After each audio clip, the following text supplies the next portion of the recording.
नमस्कार, मी मनोज नाईक सावंतवाडी। आज आपल्या सर्वांना जे अनुभवले या काही गेल्या वर्षामध्ये त्या संदर्भात म्हणजे लॉकडाऊन संदर्भात जे अनुभव आले मला व आपल्याला सुद्धा, त्याचा एक छोटासा प्रयत्न मी या कवितेतून सादर करत आहे। कवितेचं शीर्षक आहे गाठोडे। ठेवी येले गाठोडे हे जगण्याचे, स्वावलंबी होऊ पाय निरर्थक सवयीने। पाप पुण्य भेदभाव तुच्छ असे हे सारे, परी जगाला भुलविले हे पामर नयनेने।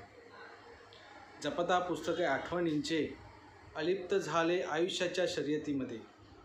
जपता पुस्तकं आठवणींचे, अलिप्त झाले आयुष्याच्या शर्यतीमध्ये। वेळेतही वेळ नसे या जगण्याच्या शर्यतीत, वेळेतही वेळ नसे या जगण्याच्या शर्यतीत। पान गहाळ झाले हे बहुमूल्य त्या वेळेचे। थांबले हे जग सारे, थांबले ह्या जलद वाटा। थांबले हे जग सारे, थांबले ह्या जलद वाटा। अस्पृश्यता ही धर्म वाटे सध्याच्या या घडीला। काळ्या दगडाला देवन कधी मानिलास, या संकट समयी भेटचे देशी त्या दगडास। अनभिज्ञ असे हे मन चंचल भावनेने, शिकविले परी जगाला खरे जगण्याचा अर्थ।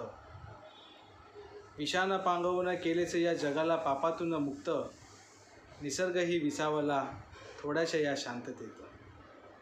थोर तुझे उपकार हे सृष्टीच्या विधाता, जीवन चाले सुरळीत कसलाही अडचणीने।